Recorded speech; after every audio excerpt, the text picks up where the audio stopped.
جی السلام علیکم، میں ہوں اویس سلیم۔ آپ نے اگر ابھی تک اس چینل کو سبسکرائب نہیں کیا تو کر لیجئے تاکہ یہ گفتگو آپ تک پہنچتی رہے۔ آج میں تھوڑی سی بات کرنا چاہتا ہوں جو عمران خان صاحب نے خطاب کیا ہے یا اس کو لائیو ٹیلی فونک کالز کا سلسلہ کہہ لیجئے۔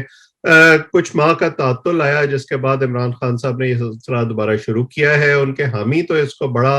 اپریشیٹ کرتے ہیں کہ عمران خان صاحب نے ایک سلسلہ شروع کیا ہے عوام کے ساتھ براہ راست رابطے کا، اگرچہ یہ کام اس سے پہلے نواز شریف صاحب اپنے دور میں کر چکے ہیں، اب یہ کر رہے ہیں۔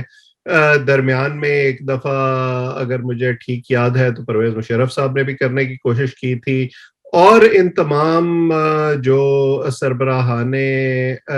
مملکت یا سربراہان حکومت ہیں ان کو یہ مشورہ دینے والی جو پارٹیاں ہیں وہ ایک ہی ہوتی ہیں جو ان کے ارد گرد اکٹھی ہوتی ہیں، اور ان کو ہمیشہ اس طرح کے مشورے جو ہیں وہ ریسائیکل کر کے پیش کر دیتی ہیں۔ اب جو بیسک ایشو ہے وہ یہ ہے کہ انہوں نے اس خطاب میں کہا کیا۔ اچھا، اب ایک ایک کر کے ان چیزوں پر بات کر لیتے ہیں۔ انہوں نے ظاہر ہے کہ اپنے جو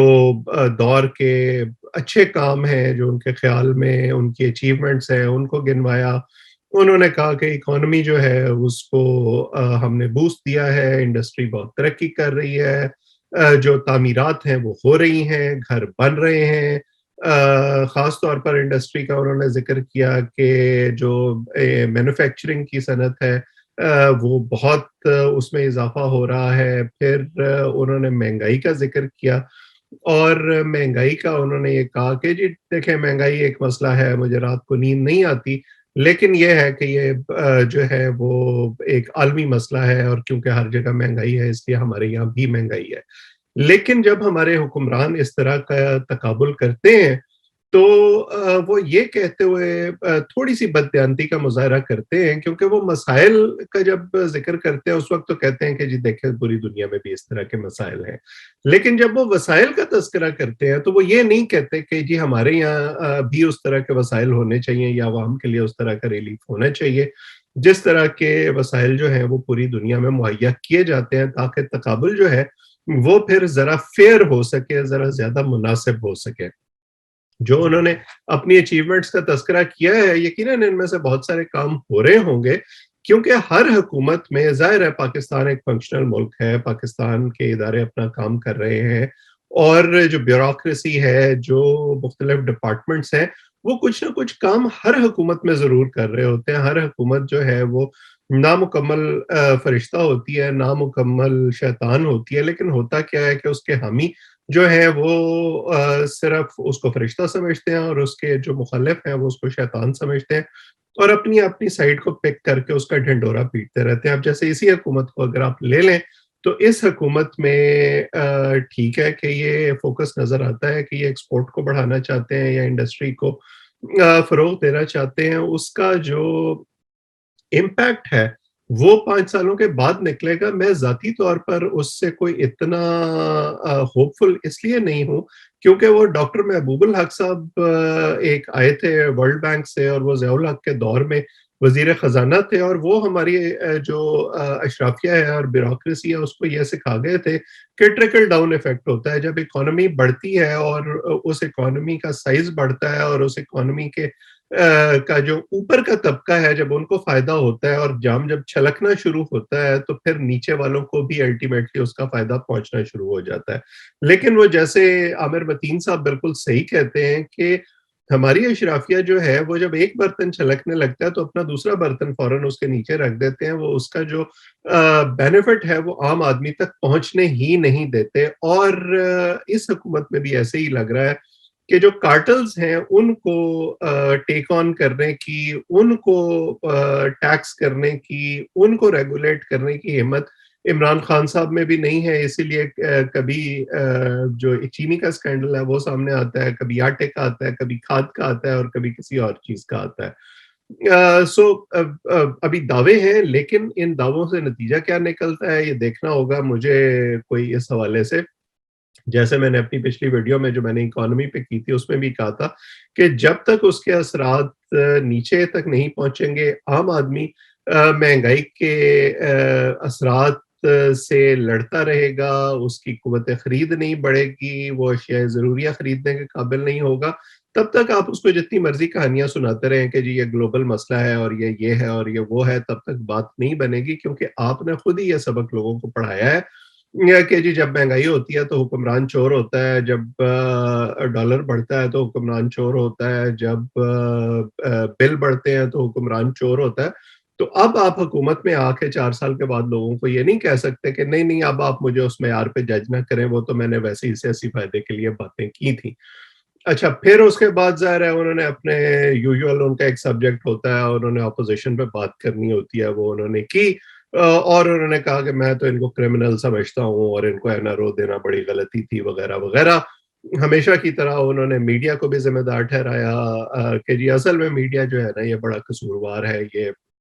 لوگوں کو صحیح بات نہیں بتاتا، اور یہ میں نے تو ذاتی طور پر ہر حکومت میں دیکھا ہے، کوئی حکومت ایسی نہیں ہے جو میڈیا سے خوش رہی ہو، سو مجھے کوئی حیرت نہیں ہوتی جب وہ اس طرح کی باتیں کرتے ہیں۔ یہ بیسیکلی اپنے آپ کو تسلی دینے والی اور اپنے ارد گرد کے لوگوں کو تسلی دینے والی بات ہے کہ ہماری تو کیا بات ہے، ہم تو بہت اچھا کام کر رہے ہیں۔ اصل میں کوئی نہ کوئی جو ہے وہ اسکیپ گوٹ ڈھونڈو جس پر آپ الزام دھر سکیں، لیکن سب سے جو مزیدار بات ہے جس پر تبصرے ہوتے رہے پچھلے تقریباً 24 گھنٹے سے ہو رہے ہیں، وہ یہ ہے کہ جب انہوں نے یہ کہا کہ دیکھیں میں کتنا جو تھا وہ اچھی لائف گزار رہا تھا اور مجھے کیا ضرورت تھی کہ میں یہ گھٹیا لوگوں سے گالیاں سنوں، لیکن میں تو اس کو جہاد سمجھتا ہوں۔ البتہ انہوں نے یہ نہیں بتایا کہ گھٹیا لوگ جو ہے وہ کس کو کہہ رہے ہیں، کیا یہ گھٹیا لوگ مہنگائی کی شکایت کرنے والے عوام ہیں، یا ان کو ان کے وعدے یاد کرانے والے اور ڈیلیوری نہ ہونے کی شکایت کرنے والی اپوزیشن ہے،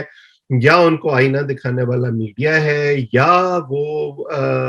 جو ون پیج کے دعوے دار تھے جن کا یہ خیال تھا کہ ون پیج کی حکومت باقی رہے گی، یہ شکایت وہ ان سے کر رہے ہیں۔ اس کی انہوں نے کوئی ابھی تک نہ اس خطاب میں نہ اس خطاب کے بعد جو ان کے ترجمانوں نے اس کی وضاحت دینے کی کوشش کی، کوئی کھل کے بات کی ہے۔ سب سے جو اہم بات ہے جو انہوں نے کی جس سے اب مطالب نکالے جا رہے ہیں وہ یہ تھی کہ انہوں نے کہا کہ جی اگر مجھے اقتدار سے نکالا گیا تو میں پہلے سے زیادہ خطرناک ہو جاؤں گا اور میں ان کو نہیں چھوڑوں گا۔ اب اگین ان کی انہوں نے جو ہے وہ وضاحت نہیں کی کہ ان سے مراد جو ہے وہ اپوزیشن ہے یا ان سے مراد اسٹیبلشمنٹ ہے، کیونکہ ان کی حکومت تو جو ہے بار بار کریڈٹ لیتی ہے اس بات کا کہ ہماری حکومت جو ہے وہ اس وجہ سے قائم ہے کیونکہ ہمارا ون پیج قائم ہے، اسٹیبلشمنٹ کے ساتھ ہمارے بڑے اچھے تعلقات ہیں، ہماری ہائیبرڈ حکومت ہے۔ سو اس کو اگر آپ اینالائز کرنے کی کوشش کریں تو مجھے تو ان کی گفتگو میں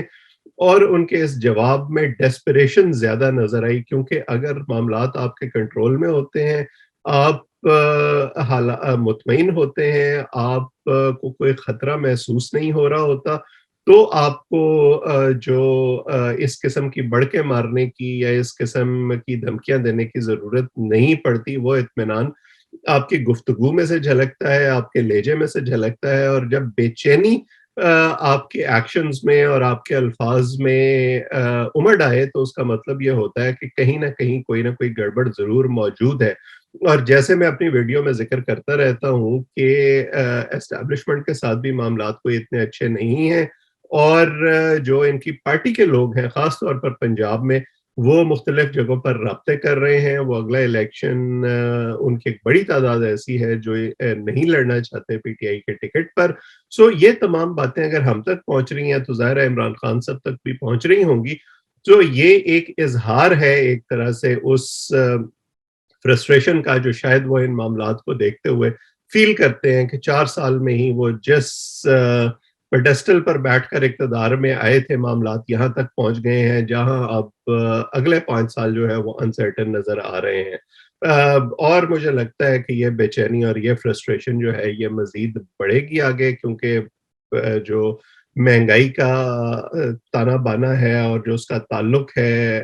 ان کے باقی تمام دعووں سے، وہ اس مہنگائی اس پر حاوی ہو جاتی ہے، وہ باقی چیزیں لوگوں کی سمجھ میں نہیں آتی۔ اسی طرح جو سیاسی معاملات ہیں وہ بھی ان کے کنٹرول میں نہیں آ رہے۔ یہ معاملات جو ہیں یہ آگے چل کر مزید خراب ہوں گے، ان پر ہم نظر بھی رکھیں گے، آپ سے بات بھی کرتے رہیں گے۔ آج اتنا ہی، آپ سب کا بہت-بہت شکریہ۔